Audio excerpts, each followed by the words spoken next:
Good afternoon, friends. Good day. It's Thursday, February 4th. It's been a snowy morning, and we're on for a rather frigid couple of days.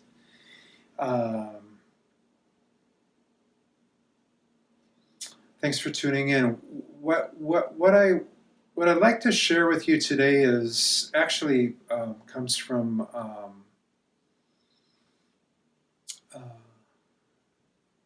an all-school mass we had this week. This is Catholic Schools Week.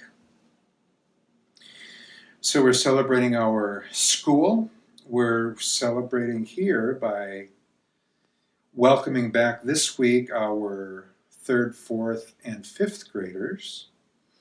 K through 2 had already been back in the building. 3 through 5 are now here.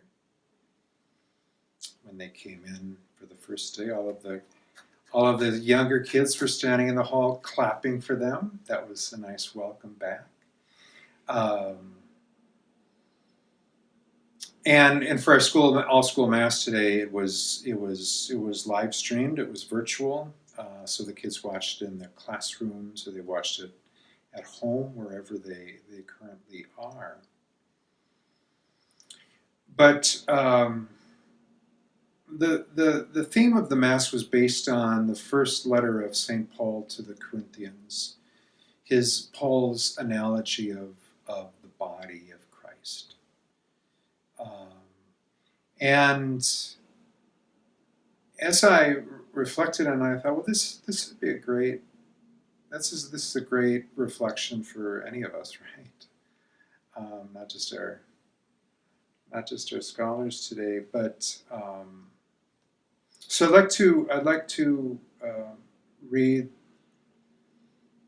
what might be a very familiar passage to you, but worth reflecting on today. The body is one and has many members, but all the members, many though they are one body. And so it is with Christ.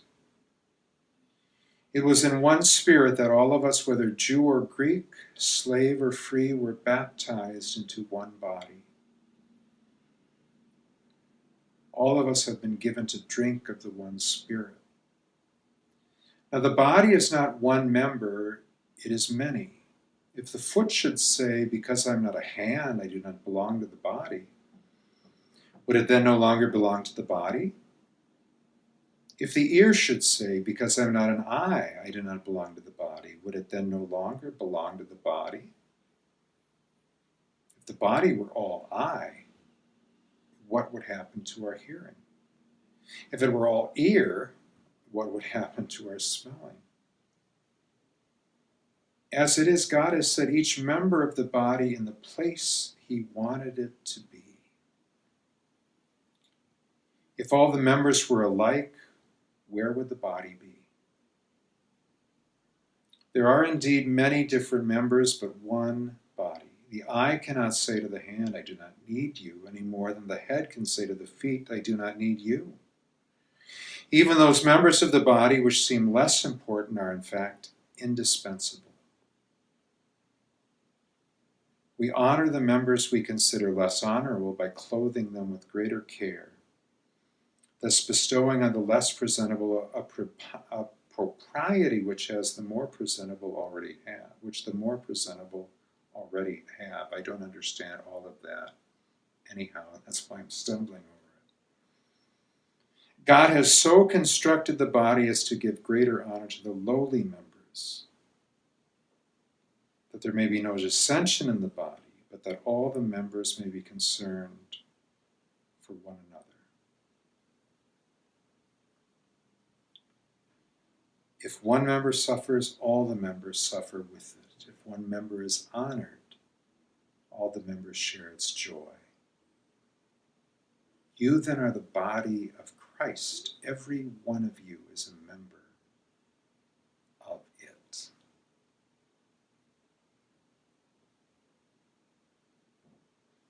The reading we used with the children today was simpler, or simplified, I should say.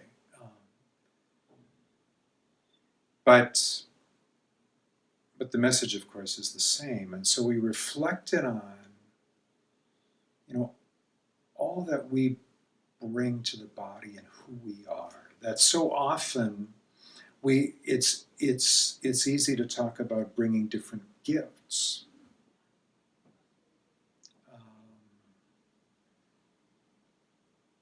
In the case of a school, there are some who are good at math, some who are good at reading, some who are good at spelling, some who are good at writing, good athletes, good musicians. We all bring our thing. But even before we bring our thing, and this is good for us to reflect, even before we bring whatever that gift is, that's something we have to offer, we're valuable in and of ourselves, bringing ourself with our unique personalities, with our unique voice, with our unique looks. I mean, we look different, each of us. If we all looked alike, how boring would that be? If we all, as St. Paul says, if you're all ear, where would the smelling go? If we were all principals, we'd have no we'd have no purpose. If we were all scholars without anyone to teach us or guide us, why would we be here? And the same is true for any healthy parish community. That it may go without saying, but it's worth saying that no matter who we are, with whatever ideas or philosophies or beliefs, that is to say, that are reflective of our common Christian values, are welcome. If we don't share fundamental values, then, a member can be destructive to the community, and better that he or she not be present. But even in shared values, there's so many different approaches, so many different solutions, so many different answers to so many different questions. In the end, I guess that's why we have leadership in places like ours, because the leader has to make a choice, right?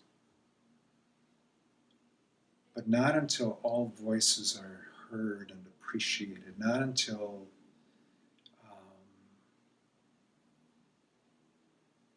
each is honored and valued. This is such a fundamental tenet of any Christian community. This glorious,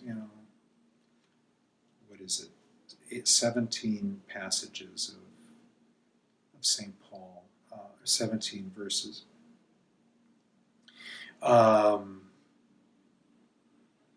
That each person has value. We talked about, our scholars coming back together after being separated for so long. True of our parish community. That, and we are, you'll be getting an announcement on this, but we will be regathering, for Lent. So check your email, check your newsletter this weekend. That we've all been in our homes, right? We all are in our homes. And how wonderful it's been here at the school to kind of put the body back together. Because the foot has been over here, and the hand has been here, and the eye is here.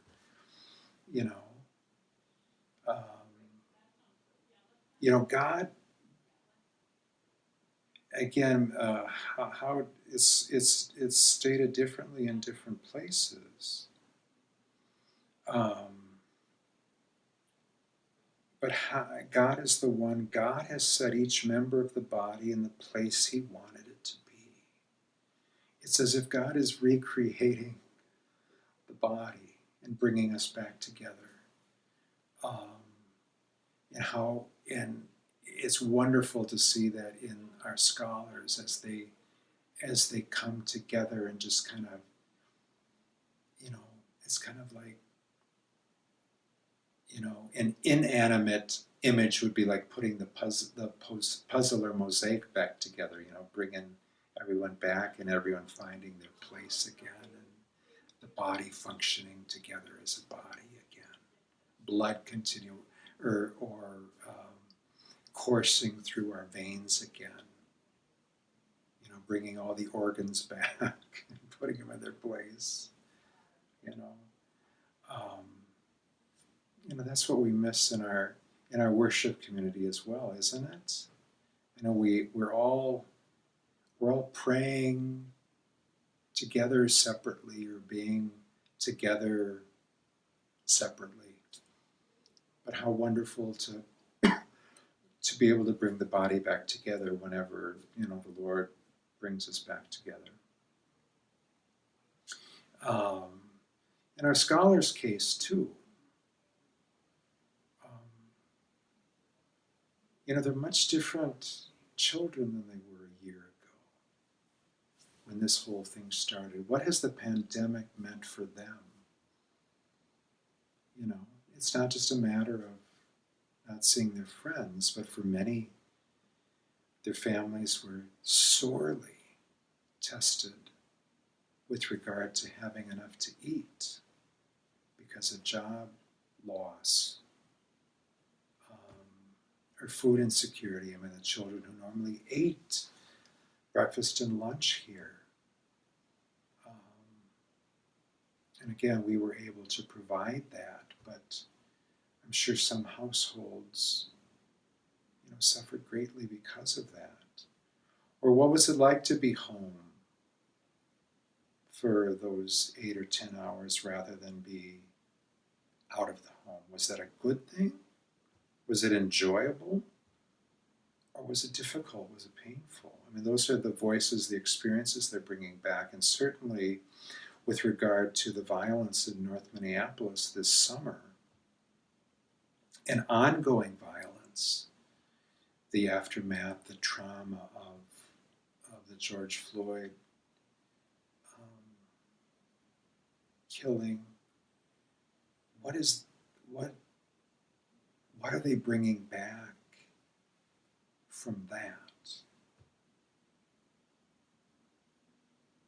And so at Mass today, we simply talked about this is a place where you can speak your voice and tell us about your experience. Was it scary? Was it sad? Was it hopeful? What was it? But so that's all part of this coming back together. And again, true for us too. Some of you have been through some very difficult stuff in these past months. Even those of us, I'll speak for myself, I who am enormously privileged to have a salary and to have a job and to have a place to come to,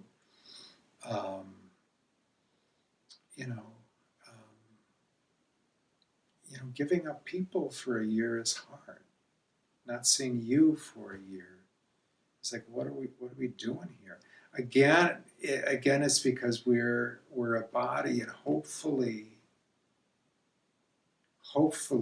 we all have a new appreciation for what that means in our most intimate relationships, in not being able to be with our family, that is, our families being separated, not being able to see your children or your grandchildren,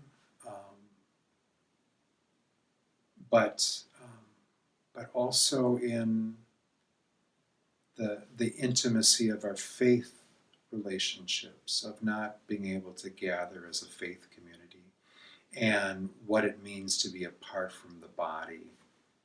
In that regard, has prayer been more difficult? Has prayer been richer? How have we been tested? What have we been called to do in a new way? because that's all part of it too. I mean, the light bulb has gone on a few thousand times over the past months of dealing in this situation about, maybe this is something that we weren't paying attention to that we will now, or giving us a new perspective on something we had taken for granted.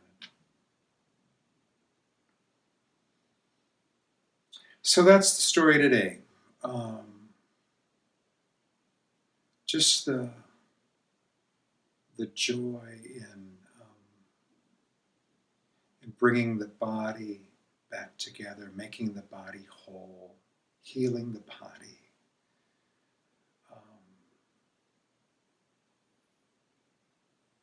A lot of probably great analogies with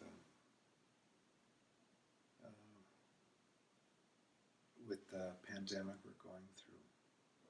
So God bless you. Thank you for your time today. Thank you for being who you are, and hope to see you soon. God bless you.